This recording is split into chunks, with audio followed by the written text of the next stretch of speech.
las 6 de la tarde en el estado Cojedes de Venezuela, donde el cuestionado presidente Nicolás Maduro le pidió esta mañana lealtad activa a cadetes y militares en una academia de entrenamiento. Y son las 5 de la tarde en Ciudad de Panamá, donde cerca de 2.800.000 votantes se preparan para participar en las elecciones presidenciales de este domingo. ¿Qué tal? ¿Cómo están?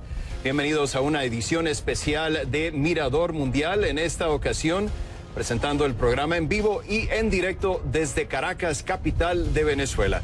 Así comenzamos.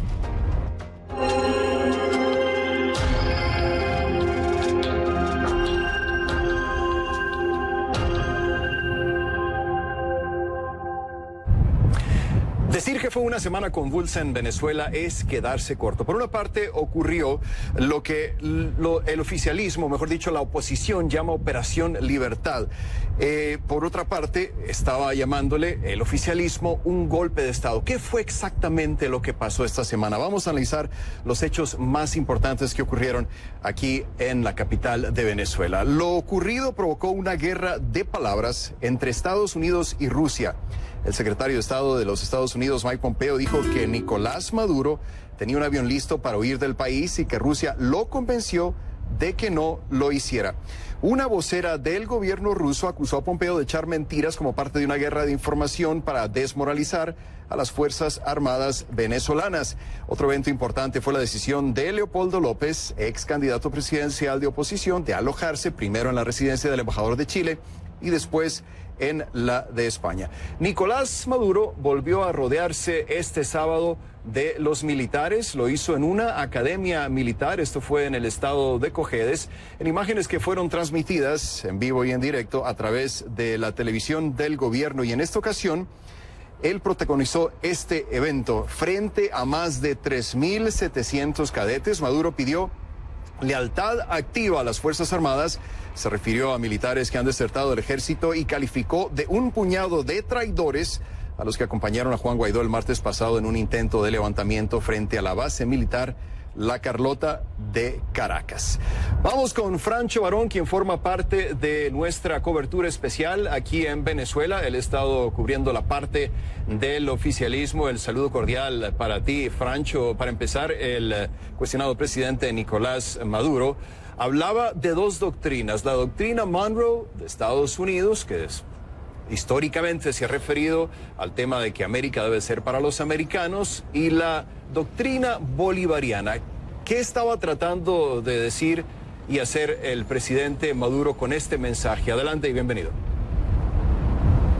Saludos, Rafael. Bueno, yo te diría que para empezar el mensaje es de unidad, de cohesión de las Fuerzas Armadas en un momento en el que el ejército venezolano está en el ojo del huracán. Sin duda alguna, todas las miradas apuntan a las Fuerzas Armadas, ya que son ese punto de frágil equilibrio que ahora mismo podría inclinar la balanza hacia un punto o hacia otro en este pulso que mantienen oficialismo y, como decimos, oposición. Bueno, Nicolás Maduro se refería, cuando hacía referencia a la doctrina Monroe, como tú bien dices, una doctrina de 1823, es decir, ya de hace casi 2 siglos, conocida por aquella máxima de América para los americanos, y que siempre ha pretendido, bueno, pues de alguna forma rechazar cualquier tipo de interferencia europea o de otras potencias en el hemisferio occidental, es decir, en todo el territorio americano. Y esa es la cuestión que ahora mismo preocupa, según él mismo ha dicho, a Nicolás Maduro. Él le ha dicho a su tropa esta mañana que la contradicción, que la dicotomía en la que se encuentra en este momento Venezuela, sin duda alguna en un momento muy crítico, es entre doctrina Monroe y o Bolívar. Ha dicho entre imperio yanqui textualmente, Rafael, o Venezuela chavista. Evidentemente, aquí de lo que se trata es de mantener el control interno del país y de rechazar cualquier tipo de injerencia de Estados Unidos en un momento en el que las amenazas contra este país arrecian como decimos, en las últimas semanas. Si te parece bien, Rafael, vamos a ver un pequeño resumen de cuál ha sido la intervención de Nicolás Maduro a primera hora de la mañana, de forma además muy sorpresiva, en el centro de entrenamiento militar de El Pao, en el estado de Cojedes. Vamos a escucharlo, Rafael. El cuestionado mandatario venezolano Nicolás Maduro apareció a primera hora de este sábado en un centro de entrenamiento militar en El Pao, en el estado de Cojedes, frente a más de 3.700 cadetes, según cifras que el mismo gobernante divulgó. El objetivo era asistir a unas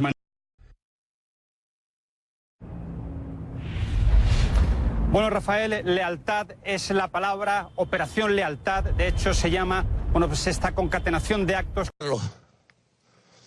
Así que esos fusiles que llevan ustedes... Estado de Cojedes, frente a más de 3.700 cadetes, según cifras que el mismo gobernante divulgó. El objetivo era asistir a unas maniobras militares conjuntas en un momento en el que el ejército está en el ojo del huracán de la crisis venezolana. Tras los sucesos del pasado martes, en los que el líder opositor, Juan Guaidó, intentó forzar el cambio de gobierno con el apoyo de varias decenas de militares, Maduro, flanqueado por el alto mando militar y por su ministro de Defensa, el general Vladimir Padrino, pidió lealtad activa a los cadetes y militares presentes.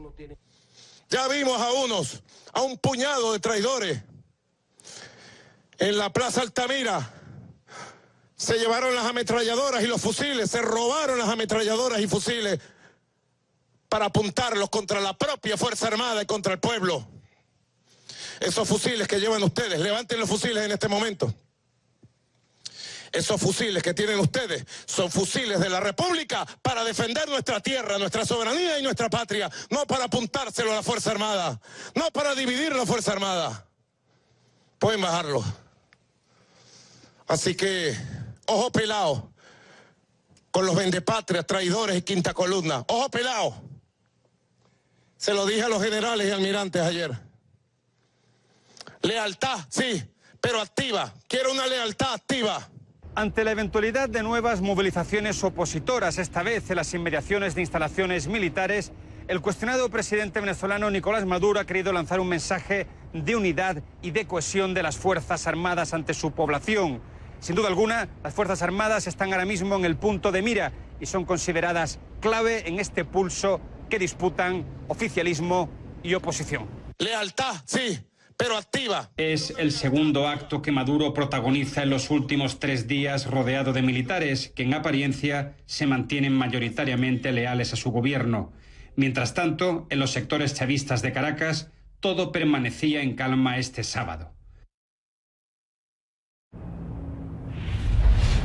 Bueno, Rafael, lealtad es la palabra, Operación Lealtad, de hecho se llama, pues esta concatenación de actos que Maduro viene protagonizando desde hace varios días para conseguir, como decimos, la cohesión y la unidad del ejército en un momento crítico, justamente en un momento en el que, insistimos, las Fuerzas Armadas venezolanas están en el ojo del huracán y en el punto de mira de todo el mundo. Mientras tanto, Rafael, nosotros, como decíamos en nuestro reportaje, hemos dado una vuelta esta mañana por todos los sectores chavistas del centro para ver hasta qué punto podía haber una reacción de la población, de los seguidores de Nicolás Maduro ante la posibilidad de que hoy hubiera nuevas movilizaciones de la oposición, y la verdad es que hemos visto una ciudad en un estado de absoluta tranquilidad, de absoluta normalidad, y evidentemente algo que también parece un poco raro, ¿no?, en un momento en el que el país acaba de pasar por un momento tan convulso como el que hemos vivido aquí en Caracas en los últimos días. Rafael. Sí, definitivamente, Francho, un cambio drástico, un contraste muy grande con las escenas que veíamos apenas el martes y el miércoles. Francho Barón con el reporte en vivo y el ángulo del oficialismo. Ahora vamos a ir con el ángulo de la oposición. Osmari Hernández se encarga de esta parte de nuestra cobertura. Juan Guaidó le pidió a sus seguidores que se movilizaran este fin de semana. Específicamente los convocó a entregarle a los militares un manifiesto en el que él explicaba cómo sería el camino a través de una transición pacífica para un cambio de gobierno. Vamos a ver el informe que nos preparó Osmari Hernández aquí en Caracas. Este es uno de los 4 puntos de concentración convocados por el presidente de la Asamblea Nacional y también reconocido como presidente encargado de Venezuela por al menos 50 países, Juan Guaidó. En ninguno de los 4 puntos cercanos a instalaciones militares, los ciudadanos pudieron hacer entrega del documento, pero sí hicieron lectura frente a las instalaciones militares. En este caso, los ciudadanos se concentraron aproximadamente a 1 kilómetro del lugar donde se encuentra la Comandancia General de la Guardia Nacional Bolivariana en la urbanización El Paraíso, en el oeste de Caracas. Funcionarios militares advirtieron tanto a ciudadanos como a periodistas que de permanecer allí iban a iniciar acciones para dispersarlos. Conversamos con los ciudadanos sobre cuál es su expectativa en torno a la Fuerza Armada Nacional Bolivariana y esto fue lo que nos dijeron. La mayoría de las Fuerzas Armadas estamos plenamente seguros que están con el cese de la usurpación.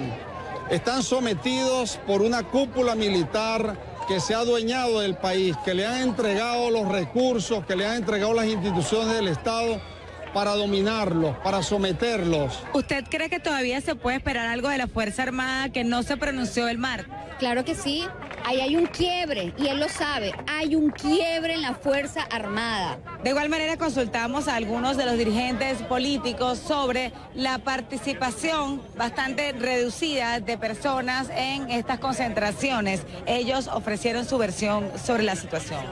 La demostración de masas no es indicativo de victoria. La victoria se da cuando se trabaja estratégicamente, inteligentemente y se logran los objetivos como se lograron el día de hoy. Y hoy se están logrando los objetivos.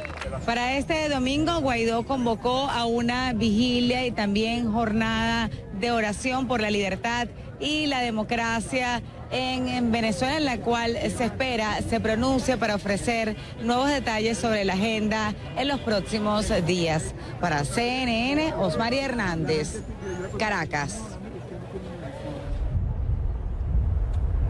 El ángulo de la oposición en nuestra cobertura especial con Osmari Hernández. Gracias, Osmari. Esta semana tuve la oportunidad de ver personalmente y de cerca el trabajo de médicos y estudiantes de medicina que son voluntarios y que pertenecen a una organización que se llama la Cruz Azul. Ellos van a las protestas y se dedican a tratar de salvar vidas, a atender a los heridos y transportarlos a hospitales tras ser estabilizados.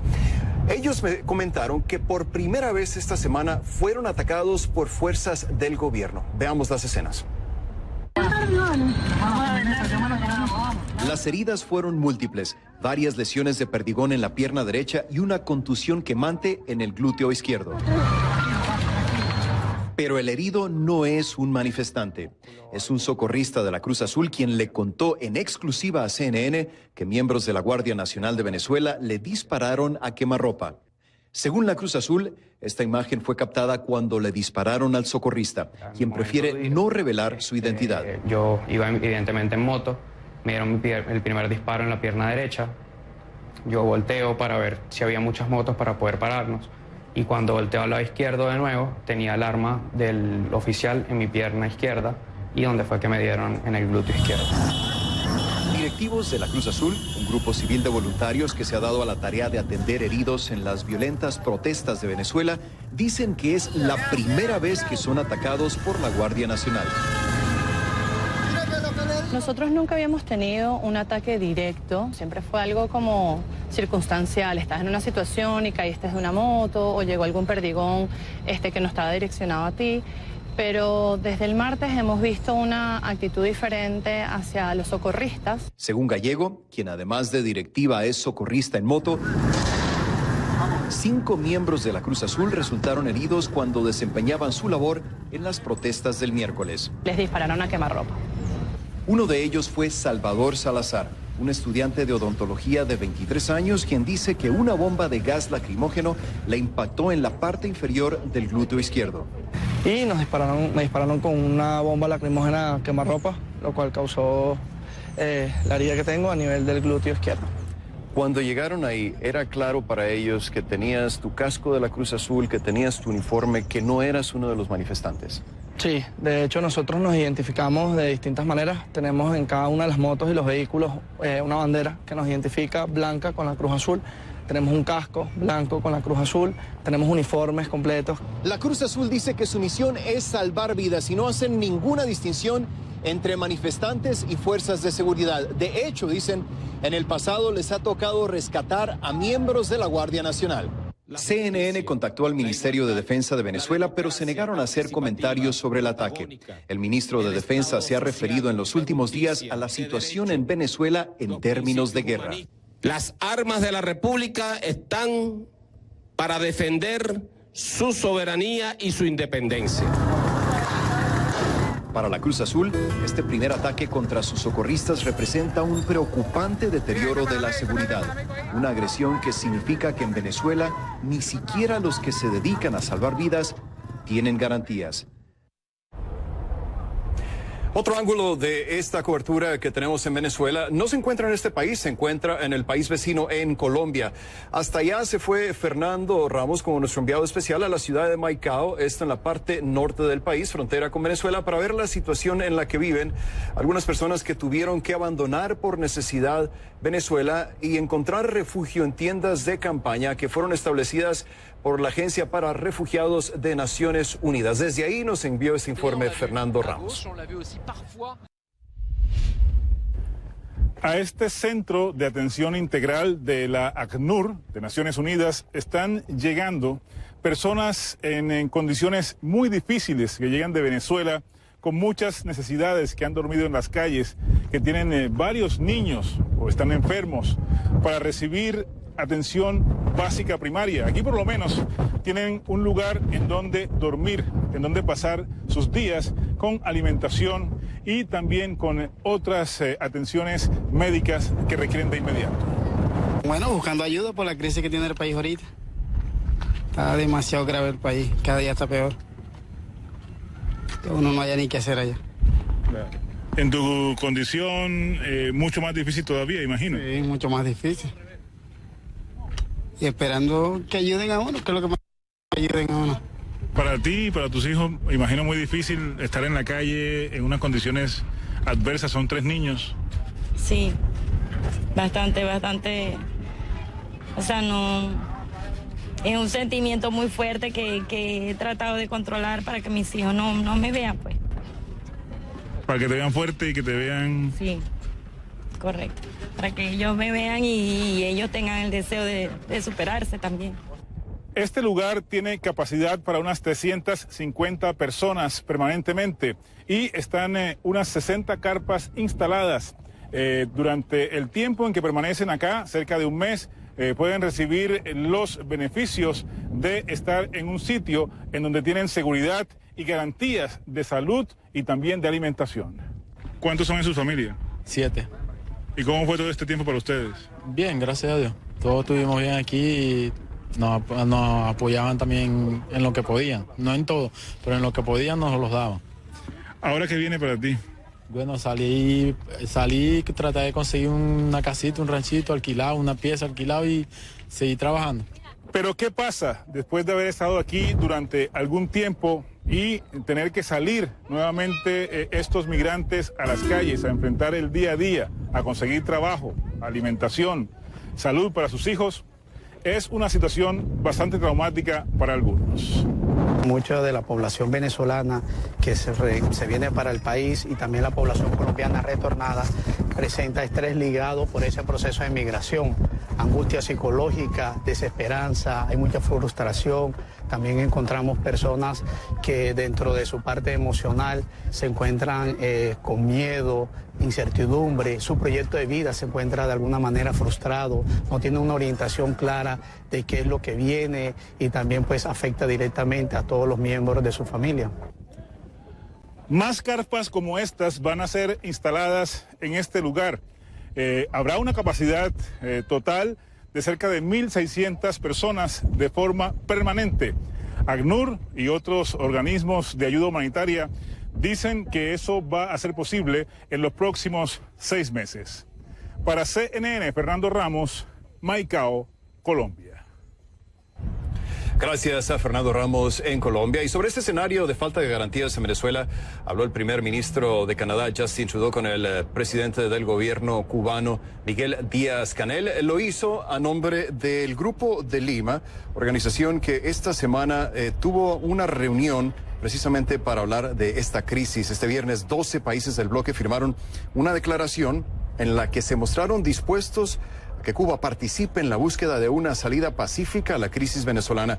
Con ese precedente, Trudeau y Díaz-Canel exploraron las formas en las que pueden trabajar juntos. Y si bien el presidente de Cuba abogó por un diálogo sin la amenaza de la intervención extranjera, al mismo tiempo Díaz-Canel agradeció la oposición de Trudeau a la implementación del título tercero de la ley Helms-Burton por parte de Estados Unidos. Canadá considera que la medida es contraria al derecho internacional. Y bueno, ese no es el único contacto a nivel internacional que se ha hecho con este tema. Este domingo el canciller del asediado, debo decir, gobierno de Venezuela, Jorge Arreaza, se reunirá en Moscú con su homólogo Sergei Lavrov precisamente para hablar de este tema. Esto según información del Ministerio de Relaciones Exteriores de Rusia. El encuentro se producirá días antes de la reunión anticipada que mantendrán la próxima semana en Finlandia Lavrov y el secretario de Estado de Estados Unidos, Mike Pompeo.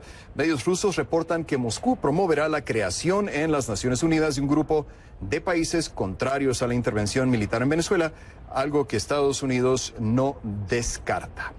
Y bueno, la crisis de Venezuela es precisamente el primer tema de conversación del programa. ¿Qué fue lo que pasó exactamente el martes 30 de abril en la mañana? ¿Cómo lo definiría usted? Escríbame sus comentarios y opiniones a mi cuenta en Twitter, @RafaelRomoCNN, con la etiqueta numeral Mirador Venezuela. Ahí espero todo lo que me tengan que decir en este tema. También más adelante un análisis con el ex embajador venezolano Milos Alcalay sobre este tema precisamente. Y bueno, es hora de hacer una pausa, pero al volver...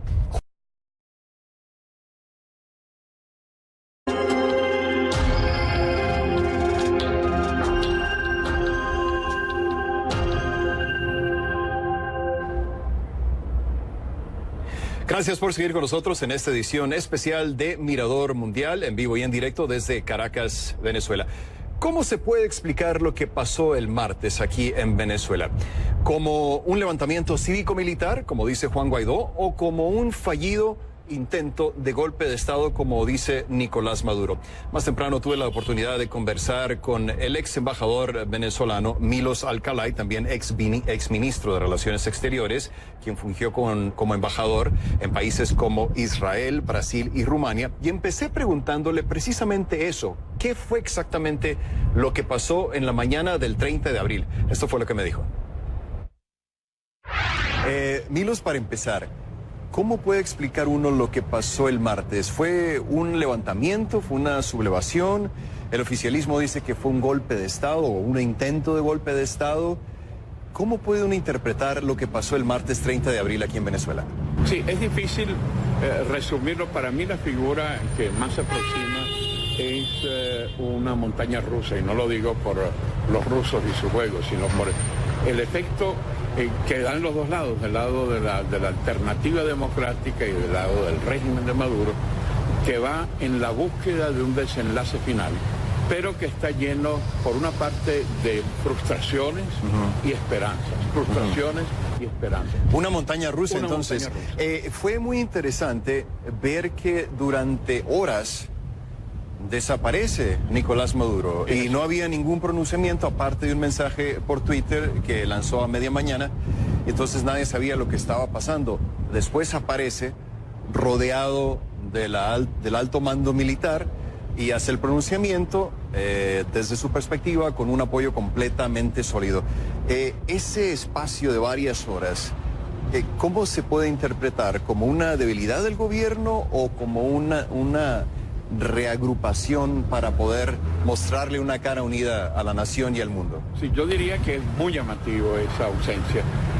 Maduro en cada instante convoca una cadena nacional para la cosa más insignificante, y para una situación como lo que hizo el 30 de abril, él hubiera llamado cuanto antes a una presencia en los medios de comunicación social, un llamado a la situación. Eso obedece, por una parte, evidentemente al nerviosismo. Obedece también a cierto temor de que hay un descontento militar y en ese momento no se sabía cuál era la extensión. Obedece también a juegos internos dentro del chavismo-madurismo, de quién está con quién. Hay una serie de noticias dadas por los... ¿Dentro del oficialismo no estaba tan claro desde su perspectiva? Yo creo que no estaba muy claro, por lo menos había cierto temor de que no se había logrado imprimir una lealtad total y no se sabía cuál era la extensión de la ruptura, porque hay ruptura militar sin lugar a duda, igual que hay una ruptura en el chavismo, hay una implosión que se está dando. La sorpresa hizo que el silencio, la ausencia, se diera, mientras que otros voceros saltaron a la palestra, como Diosdado Cabello, como José Rodríguez, con la ausencia total de Maduro. Claro, caemos en el aspecto de las especulaciones, pero llama la atención, llama la atención esa ausencia. Ahora, Milos, al día después aparece públicamente una de varias apariciones que hizo Juan Guaidó y decía un reconocimiento completamente abierto que los objetivos que se habían trazado no se lograron. El apoyo que esperaban no se conquistó por parte de las Fuerzas Armadas. ¿Qué le indica a usted esto de lo que está tratando de hacer Guaidó y sobre las esperanzas que él tiene de eventualmente conseguir el apoyo de los militares? Bueno, yo creo que, como te decía, hay momentos de esa montaña rusa en donde hay momentos de frustración y hay momentos de esperanza. Igual, el mismo Guaidó señaló que veía con firme posición continuar con la Operación Libertad. Señaló que iría de nuevo a los cuarteles militares, cosa que hizo hoy en varios cuarteles militares para llevar un mensaje de paz, de cambio, de transformación, que es seguido por inmensos sectores de militares. Hay el nerviosismo de parte del gobierno, porque en la medida en que hay esperanza de un lado, hay frustración del otro. El cierre entre otros, del CNN en inglés, o de BBC, o de estaciones de radio, hay un nerviosismo del régimen. Y eso da una esperanza. No solamente está el hecho de Guaidó, el hecho de que Guaidó todavía sigue caminando por las ciudades de Caracas a pesar de las amenazas de detención, o el otro hecho importante, que es la presencia y la salida de la casa por cárcel del líder del partido de Guaidó, Leopoldo López, y ese mensaje que dio, que se parece mucho al mensaje por ahora de Chávez, es decir, mucho más contundente, mucho más elaborado, pero en donde aparece de nuevo la figura de un líder que le da esperanzas. Y quería tomar unas palabras muy felices del ex embajador de Estados Unidos en Venezuela, Brownfield, que decía: todos sabemos cuál es el fin de esta novela de 20 años. La entrevista con Milos Alcalá, y una vez más os invito a participar con estos temas de conversación en el programa de hoy. Volvemos.